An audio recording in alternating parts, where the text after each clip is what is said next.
સુરતમાં બાંગ્લાદેશી ઘૂસણખોરોને લઈને મોટા સમાચાર। રામપુરામાં દુકાનોના બોર્ડ બંગાળી ભાષામાં લટકાવવામાં આવ્યા છે। રામપુરામાં રેસ્ટોરન્ટ અને હોટલમાં બંગાળી ભાષામાં બેનર લગાવવામાં આવ્યા। એ સલૂન હોય, મની ટ્રાન્સફરની દુકાનો હોય, તમામ જગ્યાએ બંગાળી ભાષામાં બેનર્સ લગાવવામાં આવ્યા છે। રામપુરા વિસ્તાર જાણે કે બંગાળમાં હોય તેવો માહોલ છે। જ્યાં જુઓ ત્યાં બંગાળી ભાષામાં બેનર્સ જોવા મળી રહ્યા છે। આ વિસ્તારમાં અનેક બાંગ્લાદેશી રહેતા હોવાની આશંકા છે। છેલ્લા 7 વર્ષમાં આ વિસ્તારમાં બંગાળી ભાષાના બેનર્સ લગાવવામાં આવ્યા અલગ અલગ દુકાનોમાં।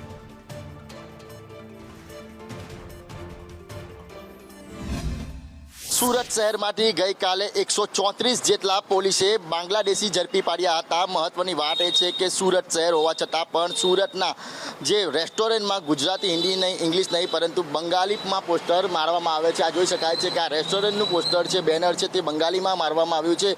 આ સુરતનો રામપુરા વિસ્તાર છે જ્યાં એક રેસ્ટોરન્ટ આવેલી છે। આ એક રેસ્ટોરન્ટ નહીં પણ અનેક રેસ્ટોરન્ટ છે જ્યાં આગળ આ રીતના બંગાળીમાં જે કહેવાય કે પોસ્ટર, બેનરો મારવામાં આવે છે। શા માટે મારવામાં આવે છે અહીંયાના જે છે એની સાથે વાત क्या नाम है तुम्हारा? संजीत। ये कौन सी भाषा में बोर्ड मारा है? ये बंगाली भाषा में। क्यों बंगाली भाषा में मारा है? क्या बंगाली हिंदी समझता नहीं है, कोई गुजराती समझता नहीं, इसलिए बंगाली में लिखा हुआ तो है। यहाँ पे कितने बंगाली रहते हैं?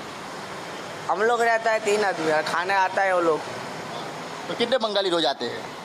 बंगाली तो हो जाता है भाई 10-20 तो यूँ आ जाता है कस्टमर।